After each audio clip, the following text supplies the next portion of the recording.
नमस्कार मित्रांनो, पुन्हा एकदा बोला की पाटील या युट्यूब चॅनलमध्ये तुम्हा सर्वांचं हार्दिक स्वागत. तर आजचा व्हिडिओ बनवण्याचा मुद्दा असा की तुम्हाला माहित असेल की ठाकरे बंधू एकत्र येणार हे गेल्या 2-3 महिन्यापासून लगातार सुरू असणारी चर्चा बेस्ट सहकार पतपेढी निवडणुकीच्या मार्गाने सत्यात उतरली.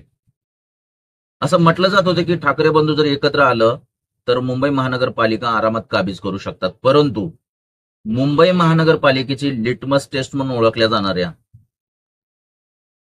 बेस्ट कामगार सहकारी पतपेढीचे जे इलेक्शन, जी निवडणूक काल पार पडली आणि त्याचा निकाल काल लागला, त्या निकालामध्ये शशांकराव यांच्या बेस्ट वर्कर्स युनियनने जवळपास त्यांच्या पॅनलचे 14 सदस्य निवडून आले. त्याचसोबत प्रसाद लाड यांची जी काही यांचा जो पॅनल उभा होता त्याचे देखील 7 सदस्य निवडून आले. परंतु यामध्ये ज्या ठाकरे बंधूंचा बोलबाला होईल असं वाटलं होतं, परंतु त्याच ठाकरे बंधूंची सपशेल निराशा झाली.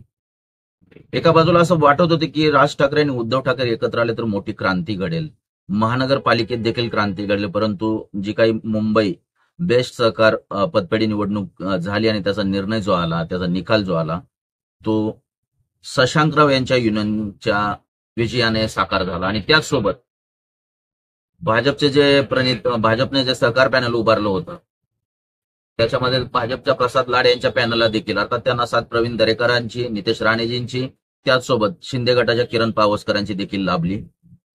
असं असताना ठाकरे बंधूंचा जो उत्कर्ष पॅनल होता याचा मात्र सपशेल धुव्वा उडाला. कारण ज्या निवडणुकीकडे, म्हणजे अर्थात बेस्ट सहकार पतपेढी निवडणुकीकडे मुंबई महानगरपालिकेची लिटमस टेस्ट म्हणून पाहण्यात येत होतं, तीच निवडणूक ठाकरे बंधूंनी गमावली. आणि इथेच ठाकरे ब्रँड, जे विरोधकाकडून सातत्याने सांगण्यात येत होते की ठाकरे ब्रँड संपलाय, त्याचसोबत प्रसाद लाड यांनी असं देखील माध्यमामध्ये वक्तव्य केलं की स्वदेशी माल विरुद्ध चायनीज माल, अर्थात ठाकरे बंधूची युती चायनीज माल म्हणून त्यांनी, प्रसाद लाड यांनी देखील उल्लेख केला. अर्थात त्यांनी ठाकरेंना डिवसण्याचंच काम केलं. परंतु राजकारणात यश अपयश, त्याचसोबत अशा प्रकारे बोलणं, चिमटे काढणं, टोमणं मारणे सगळं चालत असतं मित्रांनो. परंतु ठाकरे बंधूंचं या उत्कर्ष पॅनलच्या याच्यामध्ये दारुण पराभव होणं हा कुठेतरी एक विचाराचा विषय आहे.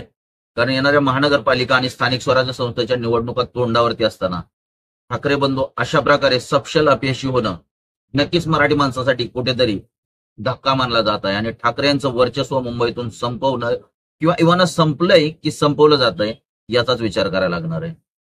येत्या काळात महानगरपालिकेच्या निवडणुका आणि स्थानिक स्वराज्य संस्थेच्या निवडणुका लागणार जाते. याच्यामध्ये ठाकरे बंधूंनी युती केली, अर्थात सगळीकडे बोलबाला आहे की युती केल्यानंतर हे दोघं भाऊ मुंबई महानगरपालिका आरामात काबीज करू शकतात. परंतु आता जे निकाल आलाय बेस्ट सहकार पतपेढीचा, त्याच्यामध्ये असं दिसतं की ठाकरे बंधूंना सपशेल हार पत्करावी लागली आणि हा ठाकरेंच्या वर्चस्वाला लागलेला सुरुंग म्हणावा लागेल.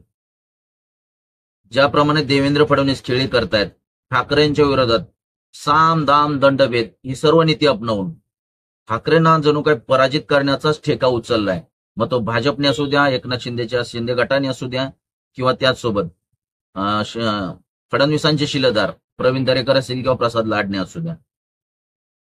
परंतु नक्कीच ठाकरे ब्रँडला कुठेतरी विचार करायला लावणार हा निकाल आहे मित्रांनो. तर यातून ठाकरे ब्रँड कशा प्रकारे शिकवून घेतं, काय धडा घेते, पाहण्यालायक असेल. अशाच प्रकारच्या बातम्या पाहण्यासाठी तुम्ही आपल्या चॅनलला शेअर करा, सबस्क्राईब करा.